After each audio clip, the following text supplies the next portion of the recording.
Okay, Earthlings, welcome to a Still Alive. And this is about the first one in about a month, Ronnie.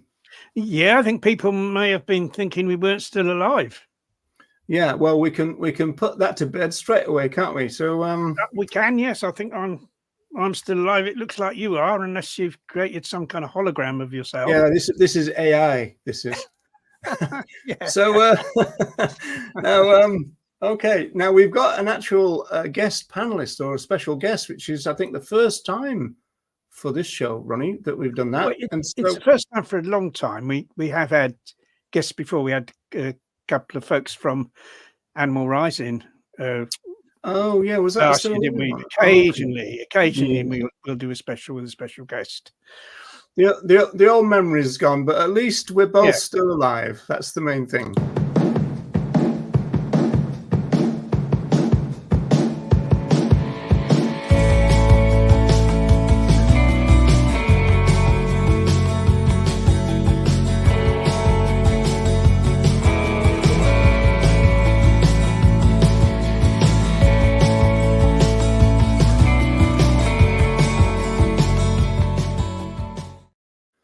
I haven't seen that for a while, Ronnie. So our special guest is Dr. David Nibert, or Professor David Nibert, and this session really was prompted by the fact that you missed David's appearance on Sentient Rights Island, right? Yes, I'd had another meeting that night, and I couldn't attend live. And then I watched the recording, and was very impressed by what David said, but there was a couple of questions that came to mind that I thought, well, if I'd been there, I'd have liked to have asked him those questions, and so this is your chance. Just now, yes. We set this up just for you. So what we've got here then on the screen is a bit of a summary that Ronnie wrote from watching that, and so I'm going to go through that, and then we're going to bring David on.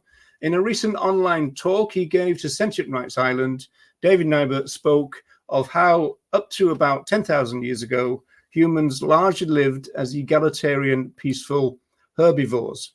That all changed with the start of agricultural society, when some members of our species began to capture and confine other animals as a source of wealth.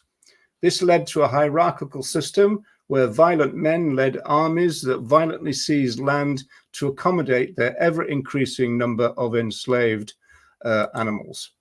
It was out of this system that capitalism arose, square brackets, and patriarchy, and it is capitalism that continues to drive the oppression of other animals as means of economic gain. Therefore, in order to free both humans and other animals from oppression, we need to replace capitalism with socialism. And I love the understatement that you put here, Ronnie. This will be no easy task, really. Yeah. However, as for decades, pro-capitalist states ruthlessly attacked those societies attempting to create socialist ones. So, David,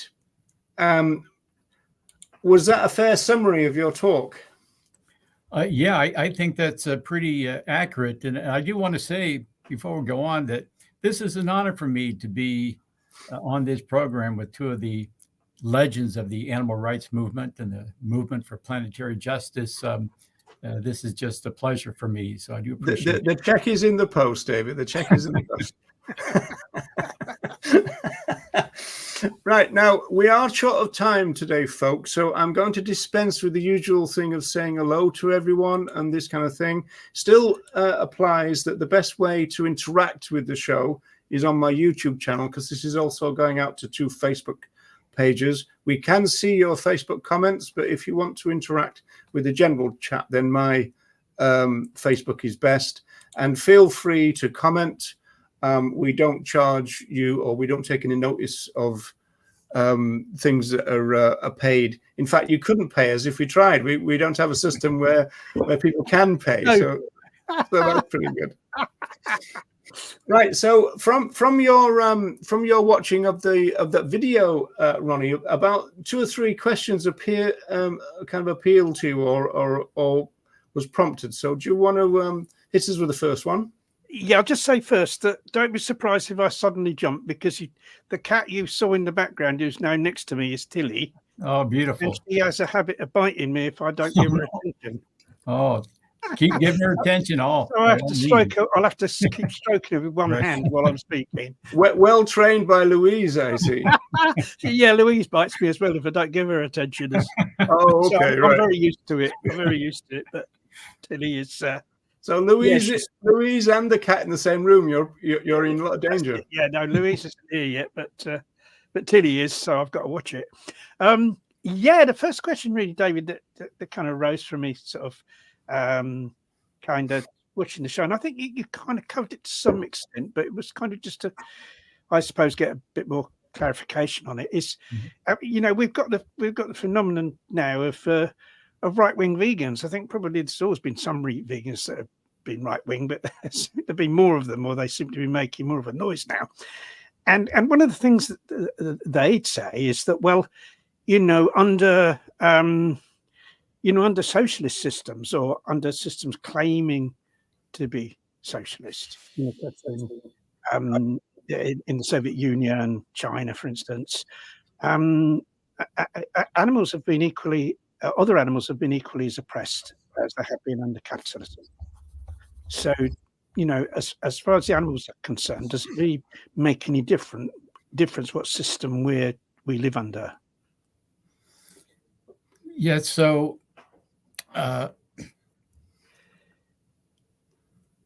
capitalism, I think no one should be under the misconception that capitalism is somehow benign toward other animals, or for that matter, toward all the inhabitants of the planet.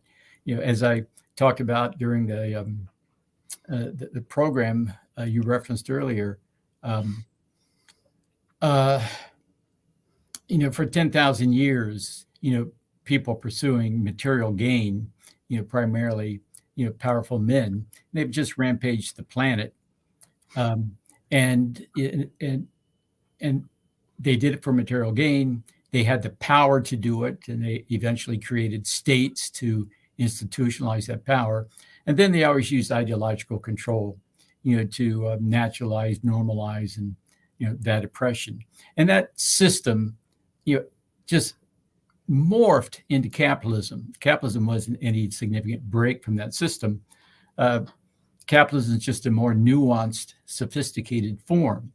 So when that terrible, predacious system exploded onto the rest of the world through colonization, and most peoples around the world began to experience all this brutality and genocide and oppression that was economically motivated and framed the basis for the capitalist system, then some people began to dream of alternatives. So there was a dream, for example, of communism / socialist system. So people tried to give that a go. And of course, capitalists resisted that. So they tried to give it a go in the Soviet Union with the revolution in the early 20th century. And initially, it looked very promising. It looked democratic, and they had, hi there. And they had these, aren't you a beauty? So I did warn you that I would be disrupted by that. This is little jazz, this one. Beautiful, beautiful. Yeah. Yeah. Welcome. Yeah, but my point is, before they could even try to get that system off the ground and have all this input from citizen councils and workers, then the powerful capitalist countries, they said this is not going to happen. This is a precedent that this challenge to capitalism is bad for the people of the world, and this has given people in the United States, ideas on what they could do. So they launched these vicious militaristic attacks on the newly forming Soviet Republic. And when they couldn't take them down militarily, then they started this Cold War. And then, when there's no blueprint, for a compassionate, egalitarian, socialist / communist society. So they didn't really get a chance to move in that direction because they fell into this defensive posture. They had to become increasingly militaristic and try to keep up with the threats of the United States. The government fell into the hands of increasingly, men characterized by toxic masculinity, as those were the defenders of the new republic. So, and then the U.S. tries to strangle them, economically with embargoes and sanctions. So it's very difficult, for the ideals that would include, justice for all and nonviolence. When you're faced with violence and people are suffering deprivation, it's going to be a hard sell, to them that that they should back off from eating products derived from other animals. So it didn't work in the Soviet Union. People in Southeast Asia, they suffered all the horrors of colonization. They tried to go in a different direction. In Vietnam, they tried that. They just wanted to get out from under France colonization. The people supported the communists. The communists were providing education, promoting land reform, and that was it. The people were looking for an improved quality of life, and of course, the U.S. didn't allow that to happen. People in Indonesia tried to go in that direction. They had more than 1 million members of the Communist Party there. It looked like they were going to elect a communist government. So the U.S. and CIA backed a brutal military coup there that ended up killing, by some estimates, 1 million people. And a book came out recently about that called The Jakarta Method by Vincent Bevins. And Bevins, he talks about that. He talks about how the CIA orchestrated that. And then when countries in South America, for example, like in Chile, they voted in a socialist president, or other countries are leading that direction, then they basically take that horrific, violent, militaristic Jakarta method that they used against the people in Indonesia, and they use that, to in these vicious coups in Chile and in Argentina and in Brazil. So I guess my point is, and then Cuba, that is right next door. I mean, United States, they tried to take them down during the Bay of Pigs, and they weren't that successful. So they've been trying to this day, through this horrible economic embargo and economic sanctions. So I guess that's a long-winded way of saying, socialist systems, I believe, would open the door to peaceful and just societies if socialism could get out from under the attack of these brutal capitalist societies. And then socialism, broadly speaking, and we could, and if people had the opportunity, they could be ingenious in coming up with their own variations and versions in grassroots types, and kind of, in some cases, maybe an anarchist socialism, in which, if people are able to control their political circumstances, it's a real democracy. If we had an economic democracy, so we weren't governed by elites and they weren't controlling our economic systems, and we had educational systems and mass media that were controlled by the people, then you and Roger would be on TV. You and Roger, your work would be taught in the educational institution. You and Roger, could be, maybe standing for political office, to move us forward. So socialism creates a window. It's no guarantee, but socialism creates a window for true democratic, political, economic, educational institutions. And it is in that environment that we could challenge racism, sexism, all forms of prejudice and discrimination against LGBTQ people. We can challenge speciesism, and maybe we could even save the planet, from the coming environmental apocalypse. So animals have suffered under socialism, but it's not a socialism that's been allowed to develop to the extent that now we can begin moving toward promoting social justice for all. So in a sense, what you're saying, although it's actually, speciesism that, in a sense, causes the oppression of other animals, we'd be better able to fight speciesism under socialism, or combat speciesism under socialism than under capitalism. Yeah, not just speciesism, but also racism and sexism and classism and all this economic injustice that entangles speciesism with all these other forms of human oppression that and that we can't. I don't think we can move forward on speciesism unless you're also moving forward on racism and sexism and homophobia and classism, environmental destruction. So I think that we need to move on all fronts, but certainly to challenge speciesism, I think would be much more effective if we had some form of true socialism. And look, under capitalism, I mean, all this is just horrible under capitalism, and it continues to be horrible. Isn't that usually the kind of quick answer is that, well, there's been no real socialist countries because of the reason that you said they got strangled at birth, kind of thing. Right, exactly. And they continue to, I'm sorry, they continue to do it. I mean, look at Venezuela. They went after Hugo Chavez. They've gone after Maduro, and the U.S. has just tried to strangle them, economically with sanctions and an embargo, and even threatened invasions. The little country in Northern Africa, Eritrea, that they're trying to develop an alternative system for the people. U.S. comes in with economic sanctions and says anybody that trades, that carries on, normal economic relations with this country, you're going to have to answer to us. So they continue to try to strangle, all efforts around the world that's trying to move into some alternative to the destructive capitalist system.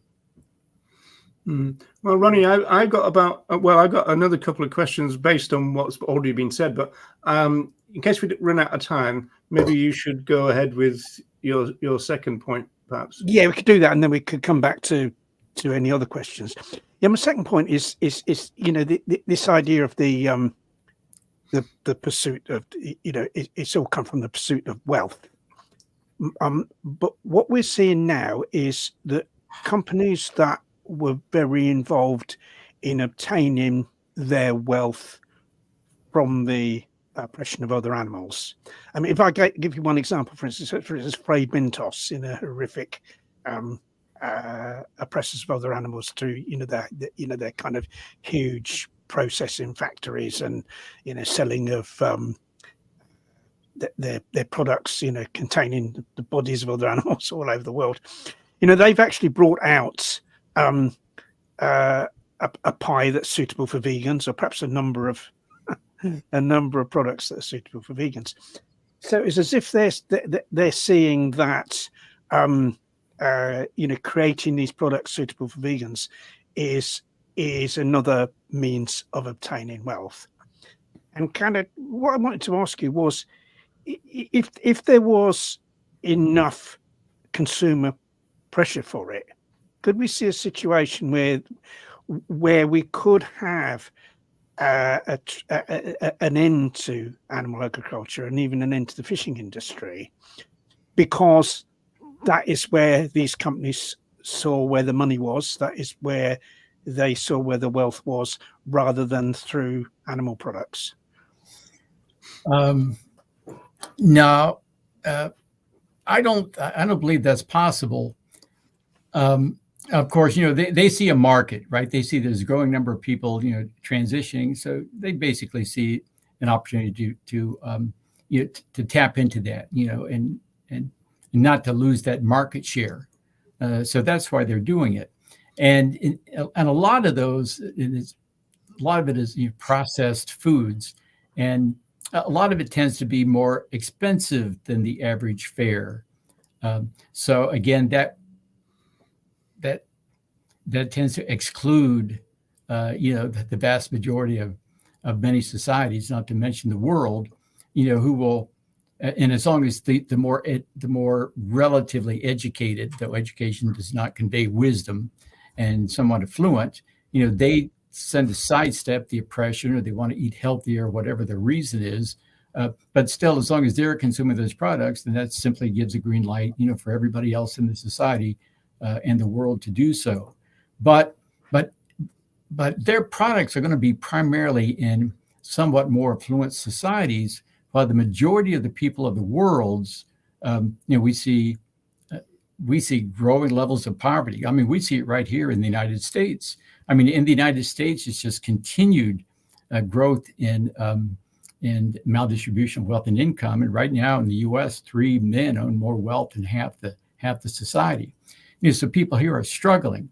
So so they're looking for the cheapest way to feed their families that they can.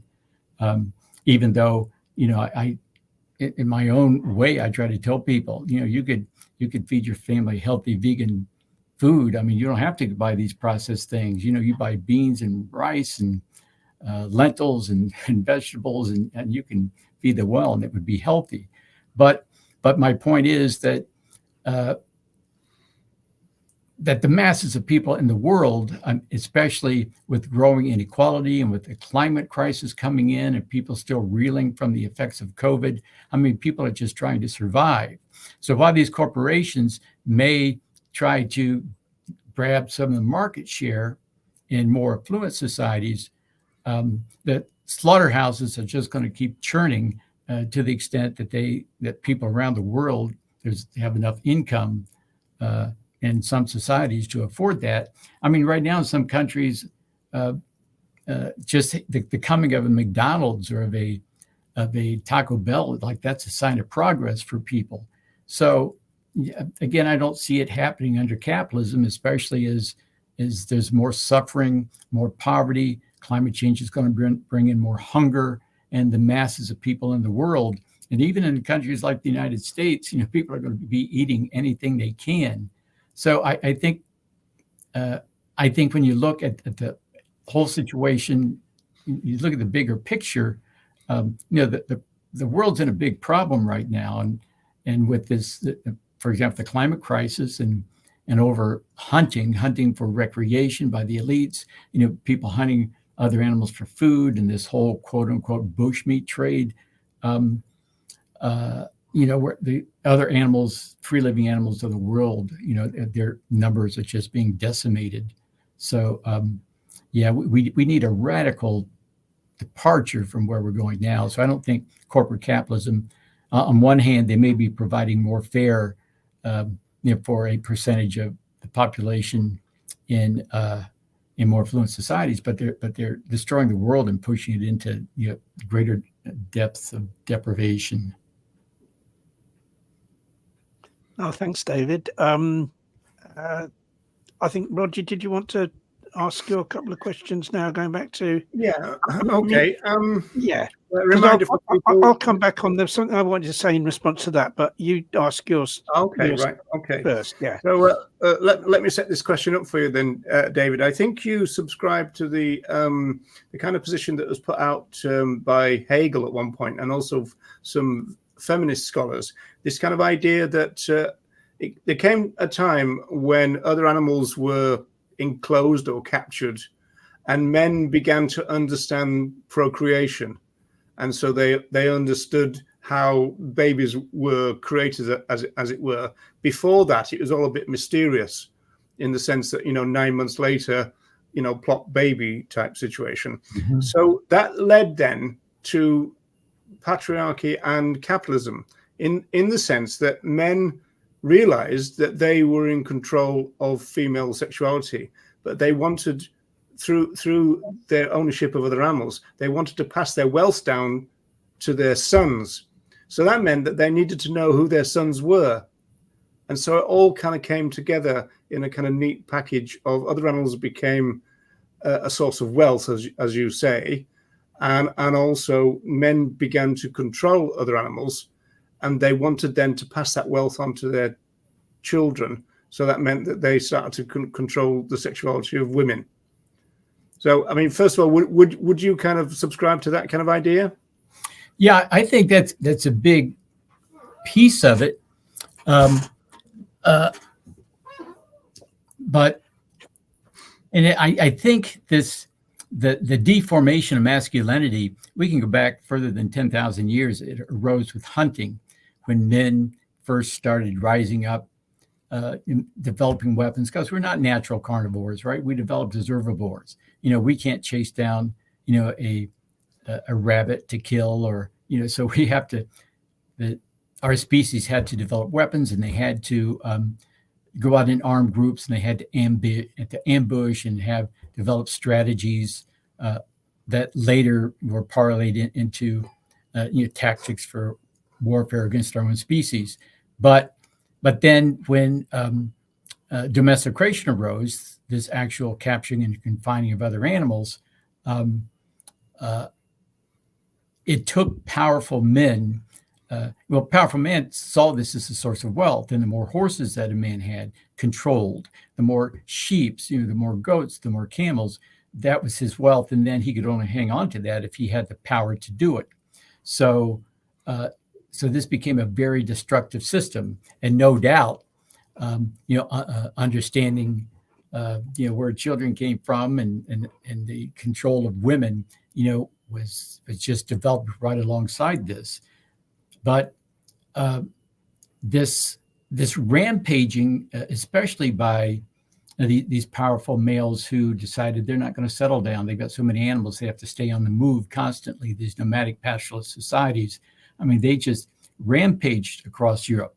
And make no mistake, there were probably societies that didn't move in that direction. And there's even some scholars that suggest that in ancient Eurasia, there were even women-led societies, and there were societies that were not so violent, but these violent, militaristic, nomadic pastoral societies led by the likes of Attila the Hun and Genghis Khan, they just rampaged, and all this was about the accumulation of wealth, and then that exploded on the rest of the world, including the Western Hemisphere that didn't develop that way. They had kind of a toxic form of masculinity, but it didn't resemble anything like that produced the large-scale warfare and violence that we see in Eurasia as a result of nomadic pastoralism. In the Western Hemisphere, they didn't have horses. They didn't have cows, right? There was not really the basis, for these nomadic pastoralist societies. So that whole system morphed into capitalism, which was the continuation of that old violent system, and that exists today. And the violence and warfare, we can see that right now going on with the U.S. proxy war with the Soviet Union and Ukraine over who's going to dominate the global economy. Is it going to be the U.S. dollars, or is it going to be BRICS? That's why the U.S. is doing all this saber rattling against China. You've got these powerful capitalist countries, that are vying for the dominance of the global economy, and it explains Biden's pathological support of the genocide in Gaza, because they support the settler colonialism of these right-wing Israeli governments, because it's Israel. Biden has been saying for decades, if Israel wasn't there, U.S. would have to invent Israel, or a country like Israel, to defend U.S. interests in the region. So anyway, this is just that you can almost draw a direct line from Genghis Khan to what's going on today. But no doubt, the oppression of other animals, the oppression of women, the oppression of people of color, and the whole ugly, horrific slave trade that produced so much wealth, for United States and Britain and other countries. It's just horrible. But it was all driven by economic gain. Anyway, I don't want to stray too far from your question. No. That's fascinating and really interesting. So it leads me then to say, well, if the kind of thesis is that systems create people, and that capitalism has eventually created people like Donald Trump, and Sunak in Britain, Netanyahu, whatever. The issue, as always, is, well, okay, how do we reverse this?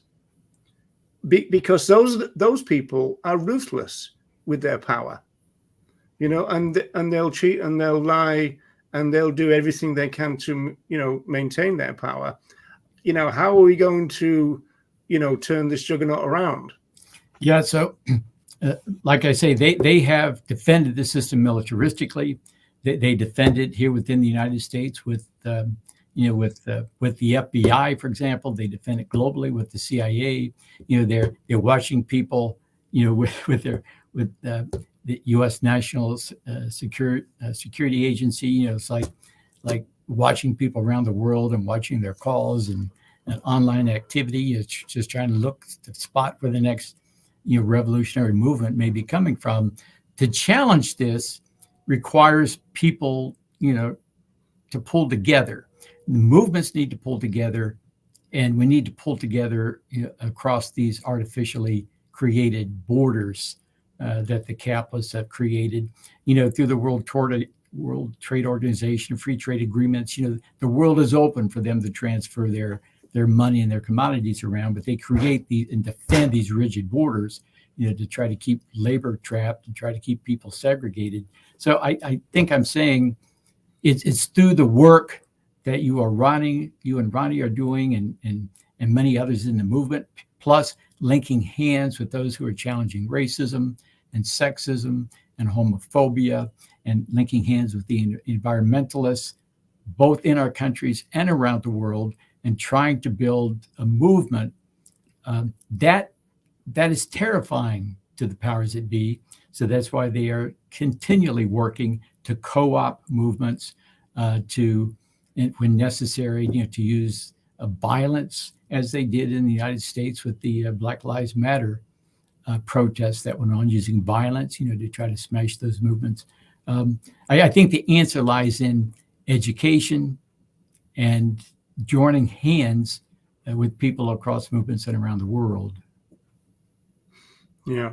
I mean, Ronnie will tell you that what's going on in Britain is that there's this kind of ideological attack on things like protest, and you've got peace protesters now being characterized as hate speech. Right. This kind of it's kind of beyond kind of horrible in that sense. And before I hand you back to Ronnie, the last thing, when you said that thing about the powerful capitalist countries said about socialism, there's no way we're going to allow that, right? Right. And I agree with that. I always used to use the example of Cuba surrounded by capitalism, right? And you go, well, Cuba wasn't so great. Well, how could it be, as it were? Exactly. Now, yeah, that is exactly what has happened, to put my animal rights cap on, with animal welfare and animal rights. The animal welfare corporations and the movement strangled animal rights at birth when it became a potential issue in the 1990s, when you had Tom Reagan, leading the march on Washington and this kind of stuff, 50,000 people, this kind of thing, very rights based. And then within 6 years, that had all gone, and it was back to the usual cruelty and all that kind of stuff. To the extent now we've got a movement, a vegan movement now, which thinks it's a militant version of the RSPCA. So much so that it's actually complaining about the RSPCA because it thinks it's got something to do with each other, whereas the RSPCA has got nothing to do with veganism or animal rights. But that same process that you described in the bigger picture happened in our movement too. It's interesting that Cuba has got an excellent healthcare system despite all the pressures on Cuba. They've still managed to maintain that. There's free healthcare for everybody, isn't there, in Cuba? Absolutely. Oh, yeah, exactly. Oh, I'm sorry. Go ahead. Yeah. Yeah, I think they've got the highest per capita number of physicians than maybe any country in the world. And people in the United States think no one will go to medical school unless, they're going to make a whole lot of money and they can have 3 or 4 houses.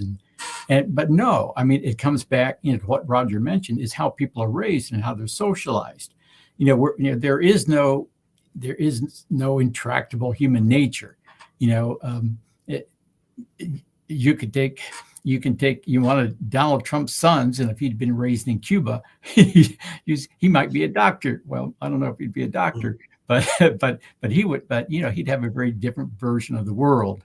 So anyway, yeah, it comes back to the way that people are raised. And if we could create a social structure, a democratic, institutions in which we value people and taking care of human needs, and then alerting people to how their interests are tied to the interests of all the other inhabitants of the planet, and how everyone has a right to life and to live unexploited.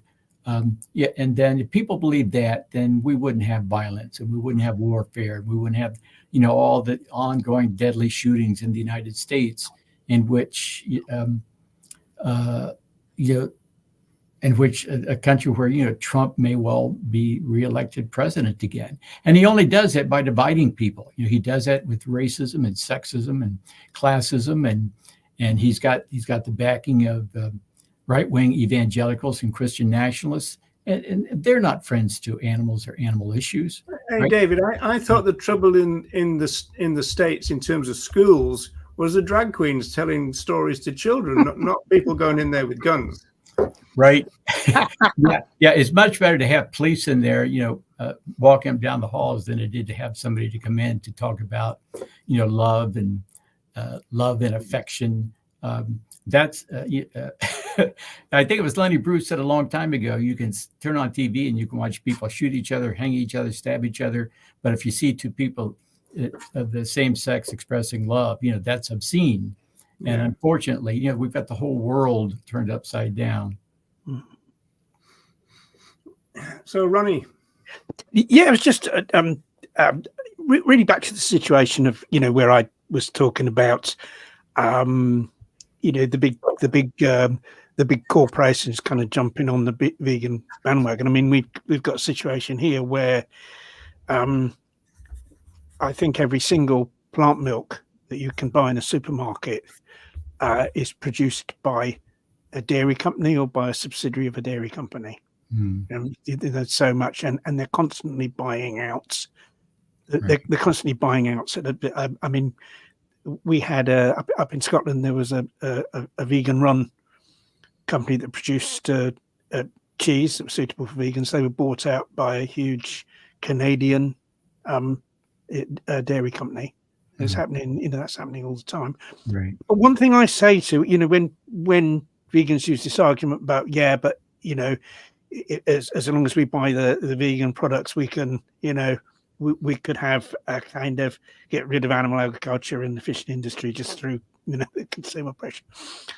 I say to them, but even if that were true, that still wouldn't be animal liberation, because the other thing that capitalism does, it drives destruction of the natural world through driving materialism and overconsumption, overproduction. And if you destroy the natural world, then you're destroying the other animals that live in the natural world, destroying the habitat. So you even just leaving aside the animal product side of it, I always argue that it's impossible to have, if you want total animal liberation, it would be impossible to have it under capitalism for that reason. And I think the other thing that we have to do in order to achieve animal liberation is to get rid of this idea of economic growth. We need degrowth, don't we, to stop consuming so much, all of us. I often use the example, there's an inland lake in, I think it's in the former Soviet Union. It's between Kazakhstan and or what's the other country? Uzbekistan, I think, called the Aral Sea. And that's been destroyed through cotton production. That's been destroyed through a product suitable for vegans, right? Because people just want all this new stuff all the time, right? And so you can still, even without animal products, even if there were no animal products being consumed, that wouldn't be animal liberation if there was still all this destruction going on to the natural world, which is driven by capitalism. Absolutely, exactly. Well, that was a short answer, David. Yeah. I just wanted to see what David thought about that. I suspected he'd agree. You're absolutely right. I couldn't agree more. Right. Well, I mean, Terry brings this up, which is really what you were saying before, I think, David, which is the fact, the kind of idea about being strangled at birth. Now, what is happening is all the vegan companies are being bought out by capitalist concerns. Now, those capitalist concerns don't have any vegan ethics. It's just another market as far as they're concerned. And so therefore, if there's any problems about the market drying up or dropping off or anything like that, and so their numbers go down, they'll just ditch it like a stone. Absolutely. Right? Whereas the vegan companies wouldn't have done. So it's the perennial argument that went back, I remember it, in terms of when soya milk became part and parcel of coming into supermarkets. Should we carry on supporting the vegan Plamil company, or would it be good to get supermarkets to stock soy milk? And of course, just on a consumer level, both of them were good. You wanted to keep the vegan thing going, but you also wanted to make it easier for ordinary consumers, as it were, to get access to plant-based stuff. So it always created a moral dilemma. I agree. There's a very good, yeah. Oh, sorry. I'm just saying there's a very good comment from Carolyn there, Roger. Yeah, plant-based consumerism will not lead to the abolition of vivisection or wars, but a constant approach to vegan ethics would. Right. That's it. Yeah, very well said, Carolyn. Yeah. Do you are you familiar with the work of Kathleen Janaway, David?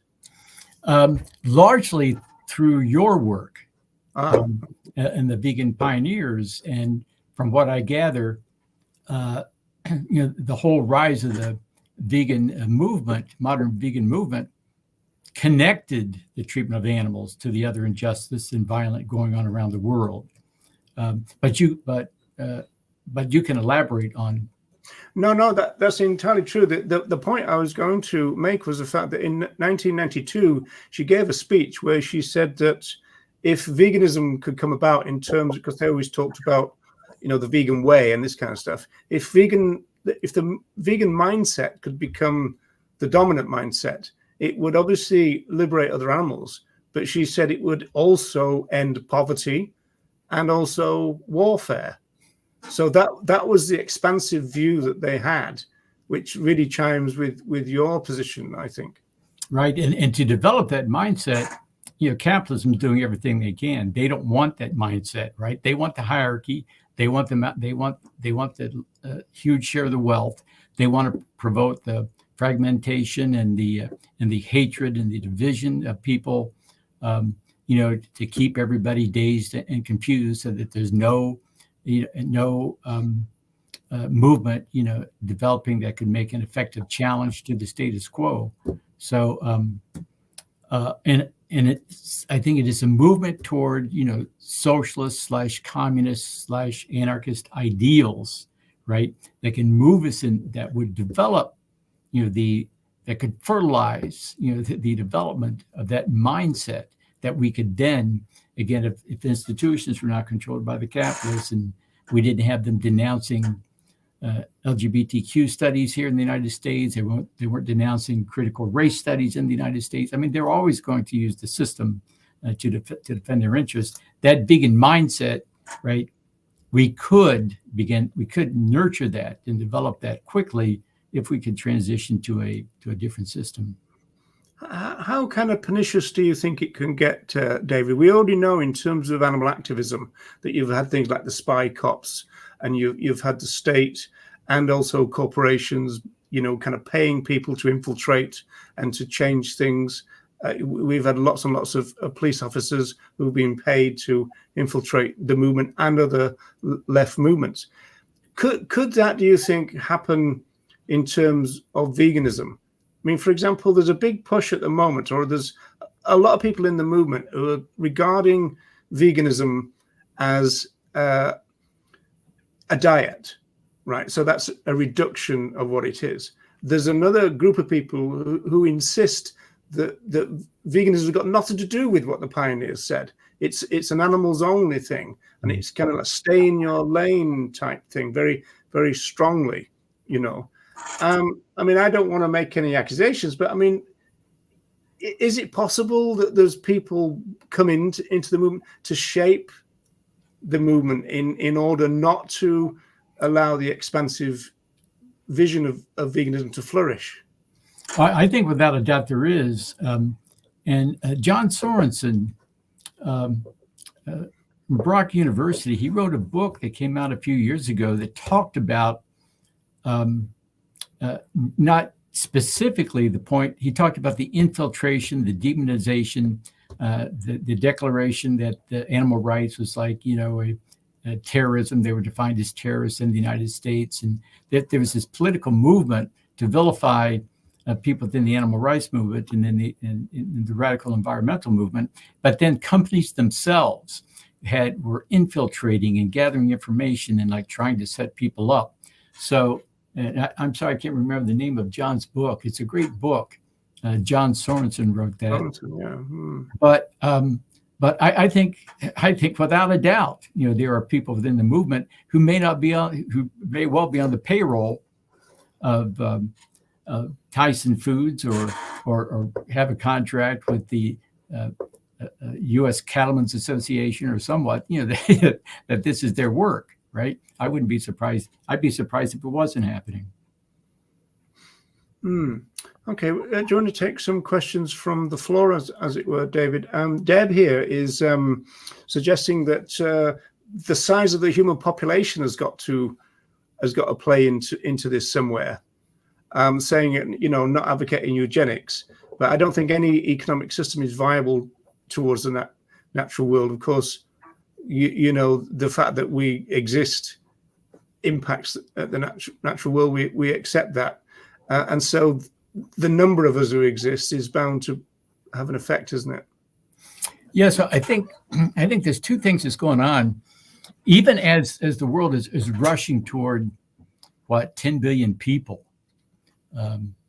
Somewhere after mid-century. I mean, that's a lot of people. Excuse me, but still, if we would transition to a global plant-based diet, theoretically, I mean, right here where I am in Ohio, in the heart of the empire, you get outside of any community or city, and it's just miles and miles of corn and soy. You know, all of it treated with these toxic chemicals. And the majority of this is going to slaughterhouses. Now, imagine if we could take all this agricultural land just here in the United States and use that to produce, you know, healthy plant-based food for people, and then begin to make that transition to other parts of the world.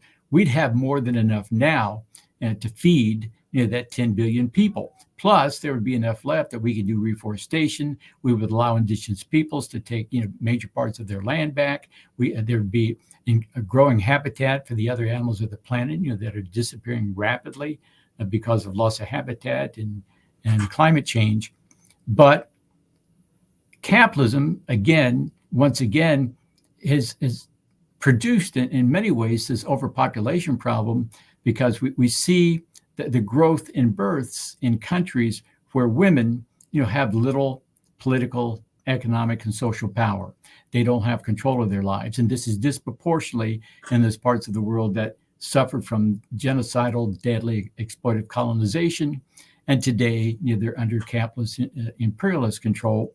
So women continue to be, just like in Gaza, women and children, you know, continue to be the victims, in this case, of global capitalism. And it's in these countries where women are disempowered that they don't have control of their bodies.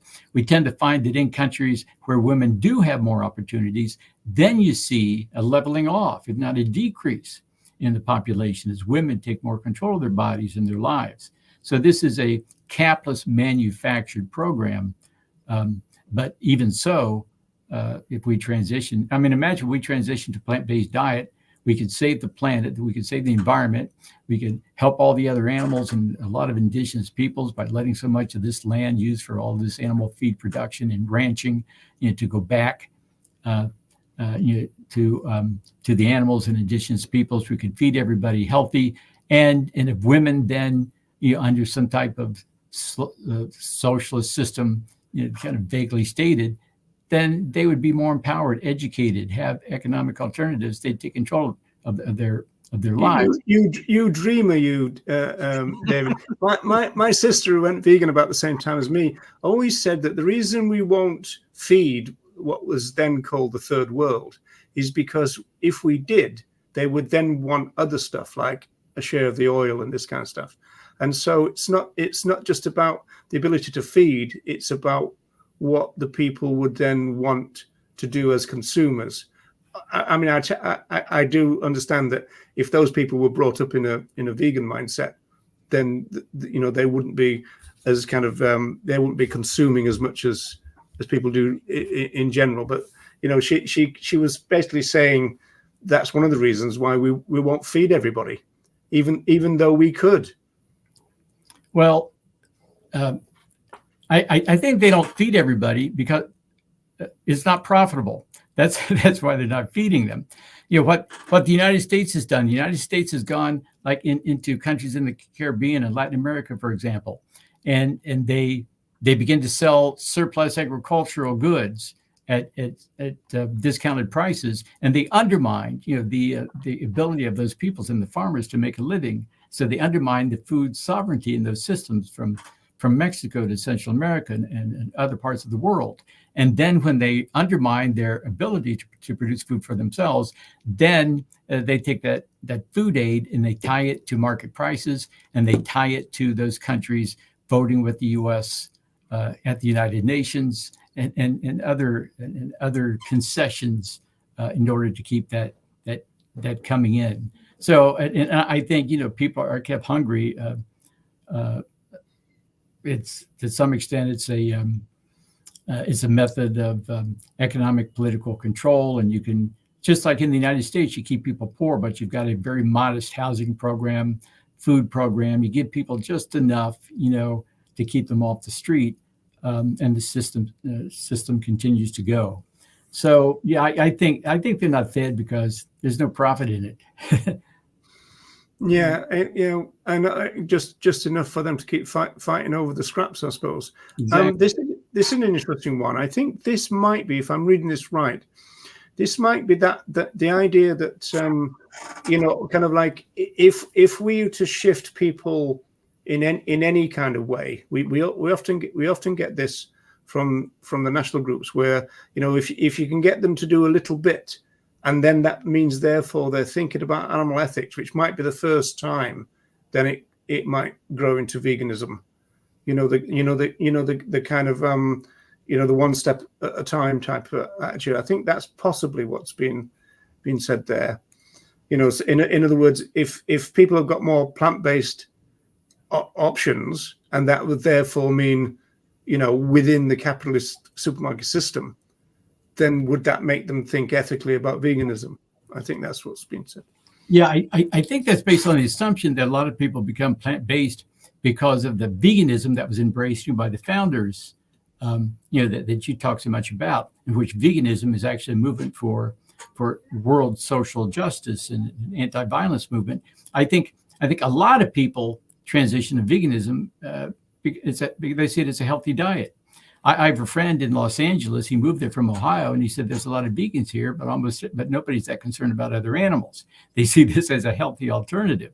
So, but based on the assumption that people were going to plant-based diets, and then they were becoming vegans in the more general and socially just use of the word, still to come back to the early part of our conversation, and as Roger, I think he very eloquently expressed, this global capitalist consumer society is just destroying the planet. So but after having said that, I think, of course, I think the work that everybody is doing on the part of other animals in this holistic sense of the word, this tying animal oppression to the forms of oppression, and realizing that veganism is not just a plant-based diet, that if we can actually develop the movement and link arms across movements and around the world to the extent that work done by people like you and Roger is out there, and more and more and more people are trying to transition, then it sets up, then this becomes one of the parameters, that this becomes one of the goals of this new system that could save the planet and all the other animals. Yeah, but this led to my comment about the pernicious nature of things, David, because there are a lot of people now in the movement arguing that we should stay in our lane and not seek alliances with others, which is your methodology of making change. Their methodology is kind of like, this is just about other animals and that's all, right? Now, I think we'll agree, all three of us will agree, that's just naive and short-sighted, right? And again, as we just noted a few moments ago, this could well be, part and parcel of a strategy, by the global, animal industrial complex, to basically, keep the system up and running and to undermine the possibility of this veganism in the broad sense, developing into a larger movement. So yes, you're right. This is why I think the work of you and others, you and Roger and others, is so important, is to keep pushing back against this narrow, incorrect, and nefarious idea that working for other animals is somehow disconnected from human oppression and other issues. I mean, it's just nonsense. Can I just check in with you, David, about time? Are you still okay? Or yeah, okay. You are okay. Because these things that, I mean, for instance, these days, modern warfare, for instance, actually harms other animals more than it does humans. The way war is waged now with bombs and missiles and stuff like that actually, I mean, like the destruction taking place in Gaza, it's a multitude of other animals being killed by that. It's not just, I mean, it's terrible that, with all the humans being killed, but a multitude of other animals are being killed. Right. So, I'm sorry, by warfare, and then all these climate disasters, the wildfires and the flooding, and like no one in the U.S., they don't mention other animals, right? They'll talk about property damage. They don't say a thing, about the birds. They don't say a thing about, the rabbits. They don't say a thing about the raccoons. They don't say a thing about the kangaroos, right? It's as if they don't exist. Laura is saying that probably the book is Constructing Eco-Terrorism. Yes. Thank you, Laura. That's it. That's great. Yeah, that's great. Yeah. The other thing, coming back to population, I'm very concerned about human overpopulation, but the greatest problem isn't to do with human overpopulation. It's to do with the population of farmed animals, because if we take there's been some research done, and this is to do with the figures are based on biomass, which is weight, and I think it was only 4% of mammals in the world are free living beings. I think it's 60% are farmed animals, and 36% are humans. And if you look at birds, I think 70% of birds are birds that are kept, that are farmed. Chickens and turkeys and other animals that are farmed. Only 30% are free living birds. So that's that is the huge overpopulation problem, and the population of those farmed animals is growing much more rapidly than the human population. Right, and because it's profitable, right? More profit. I suppose this is still true, but I think I and others wrote 10 years ago that the animal industrial complex, I mean, and their retail partners, I mean, they were all looking to double the level of animal consumption by 2050. I mean, it's just unheard of horror, environmental destruction, plus all the humans being seduced into this nefarious fare, and then developing these chronic diseases and dying prematurely. And even here in the United States, my students, they have no idea. They know nothing. They know nothing about how their bodies work. They know nothing about what diet's appropriate for them. They've just been seduced by McDonald's and even professors here on campus, seducing them to events with pizza, with body parts of animals on it. And they have no idea. And when you talk to them about it, they think, well, this class sure is biased. And I say, but you're so immersed in this destructive, biased society that's promoting all these nefarious harms that it just looks normal to them. So, and I think Roger may have wrote about this in his doctoral dissertation about this level of socialization into speciesism and how this is so pernicious and widespread. Was that right, Roger? That was the topic of your... it's certainly widespread. I mean, I've always argued that cultural speciesism is our number one target. Because I wanted to ask at the end, I know this is not the end necessarily, but so I wanted to ask you about your future plans and everything. But in terms of what you've just touched on, I mean, I've not been really involved with academia for a good while now, but I mean, are you seeing any trends, and are they good, bad, or ugly, or what? Capitalists still, they still basically control higher education within the United States, and I see good and bad. On the good is this growing body of critical animal scholars, and in addition to the brilliant work done by you and Ronnie and others, you've got all these young, brilliant people, who grasp the ideas and are so eloquent, much more than I am in the way I try to struggle grasping for words, but are much more elegant and capable and pushing us in the right direction. Going back to John Sorensen, he sponsored these conferences at Brock every couple of years.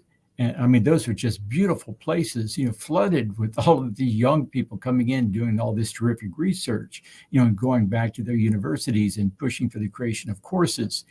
On the other side,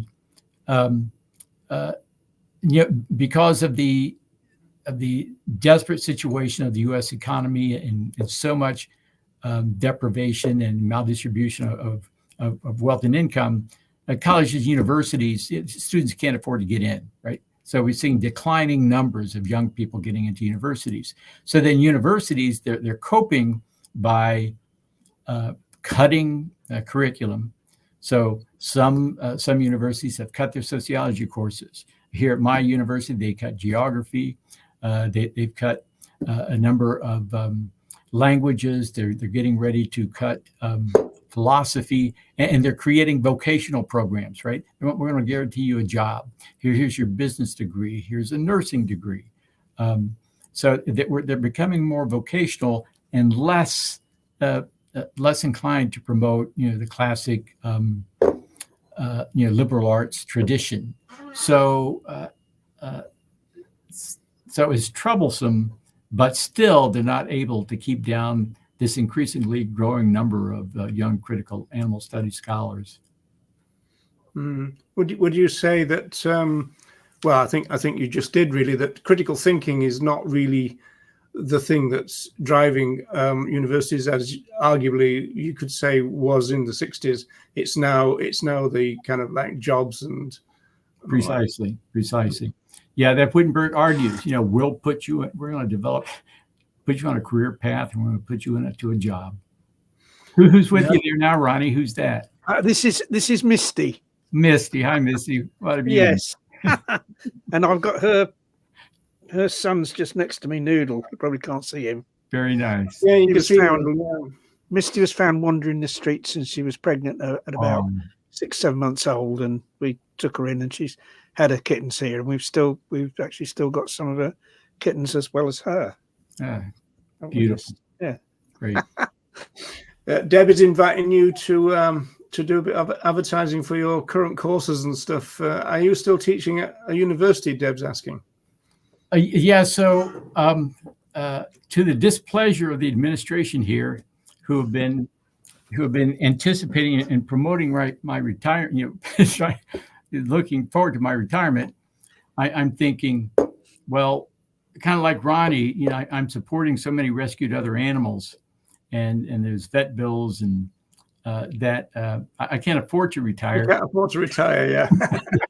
and plus I look around, and when students come into my classes, they haven't been in a single class that does any critique of capitalism, and they certainly haven't been in any class that looks at animal oppression, and they haven't been in any class that talks about entangled oppression. And I figure if I'm not here to do this, who's going to do it. Yeah. So yeah, I'm still unless they fire me, or unless they cut the department, the sociology department, which is possible too. Yeah, I'm going to be here for a while. You're going to stick in there as a token lefty, are you, David? Exactly. Right. Well, we're over an hour. So, Ronnie, have you got anything final to ask, or are we done? No, I think it's been excellent, and thank you so much, David, for coming along and for your answers. Yes. Ronnie, I've met Roger before, back in 2011, face to face, and that was an honor. And this is the first time you and I have ever spoken, and it's just I'm going to make a note of this in my autobiography. One of the highlights was being able to talk to Ronnie Lee. And you met some of the cats as well. Oh yeah, absolutely. If only more people thought like that, eh, Ronnie? Well, that's at least one person thinks like that, Roger. That's good. It is, yeah. Well, you're on a roll today, then. Yeah. Oh, yes. Right. Well, I'd like to thank everyone who's stayed with us, and thank people who've made the comments. There's another one just come in. Let's have a quick look. That's from Terry. I've met Ronnie and been in his house. Oh, wow. Yeah. Well, Terry's very privileged. That's vegan one-upmanship, isn't it? I suppose. What do you say? One-up personship. And he's still lying down in a darkened room. Oh, is he? Right. Okay. Right now. Okay. So we'll say goodbye, David. You don't have to go anywhere. We'll say goodbye to you in a minute, but we'll just say goodbye to the audience. Thanks very, very much for sticking with us. We will try to put together another show in less than a month. I think about a month or 5 weeks we took, I think, Ronnie. But yes, maybe a couple of weeks or something. Yeah. Interesting. Okay, so we shall be back, assuming, Ronnie, we are still alive.